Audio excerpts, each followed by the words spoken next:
Hello and welcome. You join us at Ask the Accountant podcast Pitstops, and we are still at the Festival of Accounting and Bookkeeping in March 2024. And our next guest is Tim. Tim, tell us who you are, where you're from, and what you do. I'm Tim Chilestone. I am the director of TCS Guernsey. We are a bookkeeping and etc. firm based in Guernsey. Fantastic. How long have you been running? We started in 2019, so we've just gone past 5 years. Fantastic. What are your first impressions of today? It's pretty good. It's a lot less overwhelming than some things like JnG&x, for example. It's not too overcrowded. Seems pretty well organised. No complaints, really. Cool. What's your highlight of today been? Oh, this, obviously. Apart from what I was going to say. We've been able to catch up with some vendors that we have met in the past and that are working on things that are sort of interesting to us that aren't quite there yet. A couple of, whether that's integrations with software that we use that they don't yet have that's coming, or sort of new features that they're releasing that are useful to us.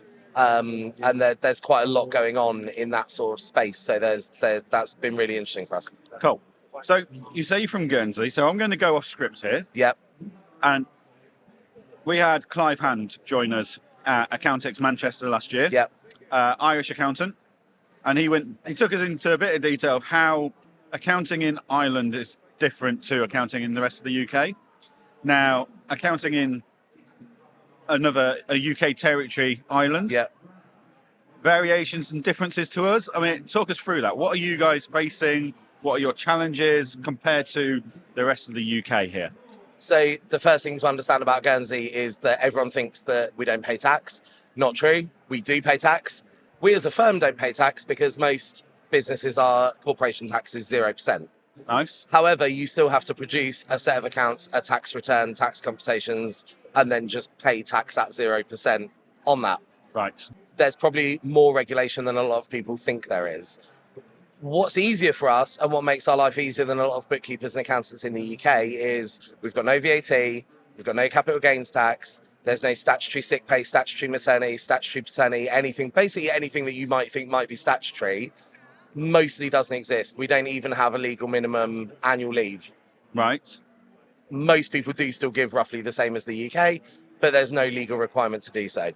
We do have minimum wage. It's slightly different to the UK. It's simpler. There's one band. Right. Payroll, income tax, very, very easy. Most people are on one rate. There's no bandings. It's flat tax. Yeah.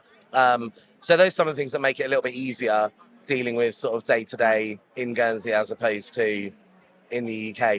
What makes it more difficult is that a lot of the things that people are starting to really take for granted especially in the bookkeeping space, but also in the accounting space in the UK, a lot of those things aren't available to us. No Go Cardless, no Stripe, no Starling, no Monzo, no bank feeds from some of our banks. We only have 4 banks. They're all the big names. And, Lloyds don't provide a bank feed at all, for example. Yeah. NatWest only provide a bank feed into Xero and nothing else. Barclays depends on what account type you have. So it can be quite frustrating. No open banking, so we don't get to use services like Apron. They're completely locked out for us. That's not the fault of the vendors. That's the fault of the banks. Yeah. There are certain services which could happily work in Guernsey, but because of our lack of open beneficial ownership registers, for example, they deem it too high risk. Right. And some people will do the extra work to get the documents certified, and we can help with that and provide all of the evidence that you need. Most won't because, frankly, who's got time for it? Yeah, okay. That's despite our company regime being much, much more highly regulated. So you can't form a limited company yourself in Guernsey. Right. You have to go through a licensed corporate service provider. It costs about £1,000. Wow. They verify who you are. They do all your PEP and sanction checks, KYC. You're registered as a person with the Guernsey registry. So you'll know on Companies House, if you've registered a number of companies, you might exist as 5 different people inadvertently because one's got your middle name in and one hasn't. Yep. Or one, you moved house after one registration and then they treat you as a different person. Yep. In Guernsey, that doesn't happen. You have a person ID number. Mine ends in 007, obviously. Nice. and they really are very strict on who you are and what you're doing. I think there's a lot of benefits there that the UK could learn from. Yeah. It sounds like you're 5-10 years behind us on a lot of accounting tech and stuff because of the banking challenges. Yeah, I think so. And a lot of that is down to the banking. And then you get people getting that. So Starling, for example, have started closing Guernsey held accounts. And a lot of the time it's due to their internal risk policies. There's no reason why any UK licensed bank can't provide accounts in Guernsey. What they can't do without a Guernsey banking license is market those services. Right. So there's some rules around reverse solicitation and things like that. The compliance on that is actually relatively easy. And if they wish to, they could very easily provide those services in Guernsey. That said, I understand why they don't. It's not a huge market, but it can be very frustrating for us, especially when they allow someone to open an account, tell them it's all fine, and then 3 months later close it again. Cool. Sounds like you've got quite a few challenges. So are you working with UK businesses and Guernsey businesses? Or, so like Clive, who's got his accounting firm in Ireland, he can deal with Irish companies and Northern Irish, aka UK companies, because of the way things are set up. Is that the same for you, or are you strictly reserved to Guernsey? No, we're not restricted really. We can basically work for UK clients as long as they're happy that we know what we're talking about. We do. I'm originally from the UK. I've been in the industry for sort of 20 plus years. I do know what I'm talking about. We do make an effort to keep up to date on all of the UK legislation, even though for the most part it doesn't relate to us at all. Yep. So, we know what's going on with MTD, so we know what's going on with VAT. We know all of that, even though on a day-to-day basis, irrelevant. Yeah. We are looking at the moment about plans and whether we look at some expansion into the UK in certain sectors. So although we're not a single industry practice, but we very much specialise in hospitality and retail. And I think that's a worrying sector for a lot of accountants and bookkeepers. It's very high volume transactions, often for very low margins. Yep. People are hesitant and nervous to get involved in it. So we're looking at whether, there's a bit of an opportunity there for us to do some work in the UK as well. Cool. Okay, so thank you for that, because that was actually really informative for me to understand it. So when you come to events like this, one of the things I always say is people need to take time to take action. What are your top tips for people coming to events like this to make sure they're getting the value of, not necessarily value for money, because these are free events, but there is cost implications of travel and time. But how do they get value out of the day when they've come to an event like this, in your view? You have to be quite ruthless with who you're actually going to arrange a follow-up call with. Millie, who sadly isn't here today because, unfortunately for her, she had to go on holiday to LA. Isn't that terrible? Imagine. Yeah. How terrible. How she suffers. LA instead of Birmingham. Awful. She refers to it as the Accountex hangover. For 3-4 weeks after an event like that, you've let everyone scan your badge. They're going to ring you again and again. They're going to email you, hey, can we do this demo? Hey, we met you at Accountex. And there's a danger of getting caught up at events like this in the excitement of like, oh my God, I've met all these cool people and I've seen all this interesting stuff and I want to do all these demos.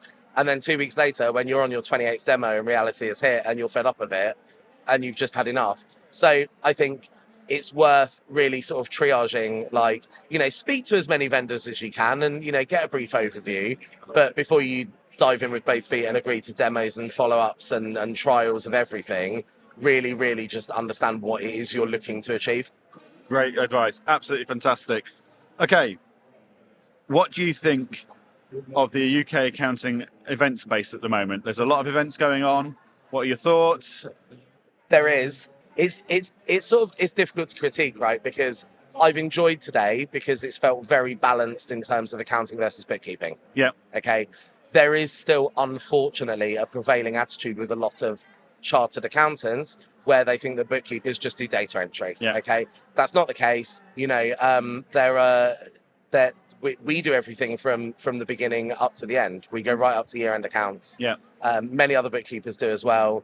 There's a hell of a lot of ICB certified bookkeepers who are certified for year-end accounts, personal tax returns, company tax returns, etc., etc. And I think that the event today has been good because it has been a lot more balanced. I think that the events which are more balanced are generally seem to be more well supported. And I feel like it's almost like bookkeepers come out to events more than accountants do in a way. Yeah. I think that a lot of accountants in practice sort of maybe don't necessarily see the benefit of it, especially if they work for larger practices, because they don't really have any influence over what's going on. Whereas most bookkeeping practices are very small. A lot of them are sort of sole practitioners or 2 or 3 members of the team, and they can be a lot more flexible and agile. If they find a really good solution to a problem that they've been having, they can adopt it a lot more quickly. Now that in turn is good for vendors, right? Because you don't necessarily want to have like a 9-month pre-engagement chat leading up to someone maybe thinking about doing a trial. You want someone who's like, oh my God, that's amazing. That's going to save me 5 hours a week. I'm going to sign up right now. Definitely. Cool. Okay. What do you love about this industry the most at the moment? I really like, in the bookkeeping space specifically, we've been getting more and more involved with ICB and with the ICB events and the branch meetings, things like that. And I really like the sense of, we're all kind of competitors, but also colleagues, right? Yeah. So you don't feel like someone's going to take a client from you or you're going to take a client from them. It's more collaborative. And I think that attitude is becoming more prevalent, that, we're all working in the same sector and we're all working for the same end goal, and we can all help each other out. Completely agree. I think the industry has become a lot more collaborative and supportive of each other over the last 5 years or so. It's been an incredible space to be in. How would you describe your ideal client? I mean, one that has just like pays their fee on time and leaves us alone. I don't know. Fine. That's all we want, isn't it? We just don't want a headache. That's all we want. Yeah. No, we do enjoy a challenge. We like solving a problem. We like making something more efficient than it was. We like taking over a client from another, especially take over clients from chartered accountancy firms occasionally, and their books are an absolute mess. And we whinge about it constantly for 6 weeks while we sort it out. But then at the end, it's all pristine and lovely, and we're really pleased with ourselves. Those might not be our dream client, but one that kind of works with us rather than against us is always appreciated. Yeah, no, I completely get that. Okay, what is the one item that is your top of your tech stack, whether that's software, hardware, whatever it is? Like, what's the one tool that you can't be without at the moment? ClickUp. Okay. Have you ever used ClickUp? No. ClickUp's amazing. 2 of our colleagues actually use it so much that they're in the top 5% of ClickUp users worldwide, and they've got a little blue tick against their profiles, which is lovely. Okay. Really so pleased. What does ClickUp do? The way we use ClickUp, you can use it in many different ways. It's essentially a project management tool. Okay. The way we use it is that all of our incoming, if you email our group inbox, which is TCS@TCS, then everything comes into ClickUp. From there, we sort it into various different lists depending on, is it a payroll task? Is it an incoming invoice? Should it have actually gone straight into Lightyear? Which is the second answer, which I'll come to in a second. But it's really flexible in the way that we can sort and manage our workload. Because we do a lot of hospitality and retail, we are very high volume, and having that tool really, really does make a huge difference. And then Lightyear, special mention. We're absolutely in love with Lightyear because the multi-line support is amazing. We recently had an issue with the way they post rounding differences into Sage, etc. They really looked into it really quickly for us, came up with a solution. They're implementing the solution. Fantastic. Really, really pleased about it. Fantastic. Okay, how do you feel AI is going to impact you? I don't know yet, but it is going to. I was chatting to Chris Downing earlier, and I was saying that I feel like the best use of AI, because everyone's obsessed with it at the moment, it's the latest, greatest thing. Once it settles down a bit, the best use of AI will be in, the use of like co-pilot tools, where it's not going to replace you. It's not going to do everything for you. It's going to help you do your job and buy you some time, right? Yep. And the analogy for this is that in the 80s, when Excel came out, everyone at the time went, oh, accountants are out of job. Won't need accountants anymore now we've got Excel. Same when OCR technology came out. Exactly. Won't need bookkeepers anymore. We can scan invoices, right? Nonsense. It just evolves the profession a bit. Exactly. And AI will do exactly the same thing, because if AI can save me 2 hours a week on task X, then I've got time to add service Y. Yes. And that's exactly how I've been pitching it for the last few months now, is AI is going to re-engineer how we spend our time. It's going to, as Sage said it, one of Sage's I think it was his chief technology officer said it, AI isn't coming for your job, it's coming for your tasks. Yeah. And it's like, yeah, it is. Yeah. Like, would I want to be doing a task or would I want to be talking to my client because I've not got to do that task anymore? I know which one I'm going to enjoy more. 100%. Okay. So, thank you very much for joining us. Thanks for having me. This is your opportunity to plug whatever you want to plug. Plug your firm, plug your services, whatever you want to do. It might be quite a limited audience, but if you're a small business based in the Channel Islands, you could definitely do much worse than giving TCS a call. See if we can save you some time, see if we can save you some money. You can find our website at tcs.gg. You can email tcs@tcs.gg. You can call us on 01481 714 145. You can find us on Instagram, we're on TikTok, we're on LinkedIn, we're on Facebook, we're literally everywhere. Can't miss us. And if you're in Guernsey, you can just pop in, although maybe not unannounced. We're on the high street, we're between Shaw and Fatface. Come and see us. Fantastic. Well, thank you very much, Tim, for joining us today. Thank you very much. That's been another absolutely fantastic episode of Ask the Accountant podcast Pit Stops. I've learned more about Guernsey and the challenges you guys are facing. And yeah, the tech revolution needs to get there to help you out so you can help your small businesses out. So yeah, thank you very much again, Tim. That's Ask the Accountant podcast Pit Stops. We have been doing all of these throughout the day and there will be lots more to come. So keep an eye out for our weekly update with the next episode of Ask the Accountant podcast Pit Stops from FAB, the Festival of Accounting and Bookkeeping. Thank you very much.